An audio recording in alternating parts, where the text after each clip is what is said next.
தேர்தலில் மறுமலர்ச்சி காட்டுவோம். ஊழல் பேர் வழியை நாட்டை விட்டே விரட்டுவோம்.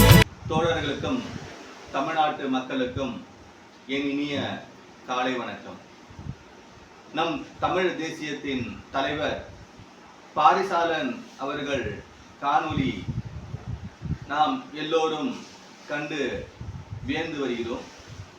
அவர்கள் கருத்துக்களுக்கிடையே நகைச்சுவையாக பேசுவதும் என்னை மிக பெரிதும் கவர்ந்திருக்கிறது. ஆம், அரசியல் நகைச்சுவையான கேலி கூத்தாக போய்விட்டது.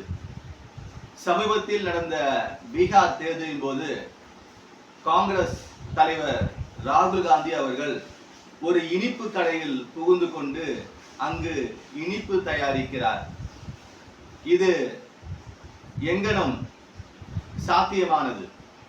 தமிழ்நாட்டிலும் இட்லி சுடுவதும் வடை சுடுவதும் தேர்தல் காலங்களில் ஒரு வியூகமாக கையாளப்படுகிறது. ஆனால் கள அரசியல் யதார்த்தம் இப்படிப்பட்டதா? சுதந்திரத்திற்கு பிறகு நம் தமிழ்நாட்டில் மாநில சுயாட்சிகளை முன்னிறுத்திய கட்சிகள் எங்கனும் மக்களை கவர்ந்தார்கள்.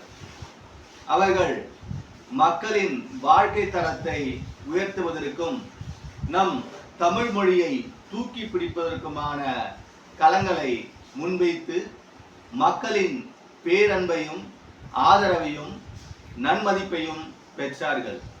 இதன் வழியே அவர்கள் பொதுமக்களிடமிருந்து நன்கொடை திரட்டியே அரசியல் கட்சியையும் தேர்தல் களத்தையும் களம் கண்டார்கள். நாம் யாவரும் அறிந்த ஒரு நிகழ்வான பேரறிஞர் அண்ணாவின் மேடையில் கலைஞர் அவர்களை மிஸ்டர் 11 லட்சம் என்று பேரறிஞர் அண்ணா விழித்ததை நாம் அறிவோம். அவர் தன்னுடைய முயற்சியால் தேர்தல் நிதியாக 11 லட்சம் திரட்டியதுதான் பேரறிஞர் அண்ணா மிஸ்டர் 11 லட்சம் என்று அன்பாக விழித்தார்.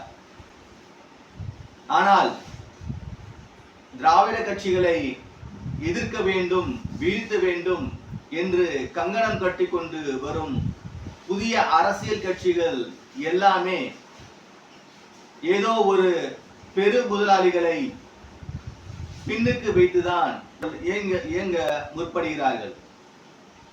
ஆனால் காலப்போக்கில் திராவிட கட்சிகள் மக்களின் பங்களிப்பை ஆதரவை கைவிட்டு பெரு முதலாளியிடம் சென்று விட்டார்கள், அல்லது அவர்களே ஒரு பெரு முதலாளியாக ஆகிவிட்டார்கள். ஆனால் இன்றைய கட்சிகள் பொதுமக்களிடமிருந்து நன்மதிப்பையும் பேர் ஆதரவையும் பெற சிந்திக்காமல் அவர்கள் வெறுமனே ஒரு அரசியல் கவர்ச்சிக்காக இயங்கிக் கொண்டிருப்பதாகவே நாம் பார்க்க வேண்டியுள்ளது. ஆகவே தமிழ்நாட்டிலும் இந்தியாவிலும் இங்கு நேர்மையான அரசியலுக்கு, அதாவது மக்களுக்கான அரசியல் வழியே மக்களின் பேரன்பையும் ஆதரவையும் நன்மதிப்பையும் அதன் வழியே மக்களிடமிருந்து நன்கொடை பெற்று ஒரு அரசியல் களம் காணும் மிகப்பெரிய வெற்றிடம் இருக்கிறது.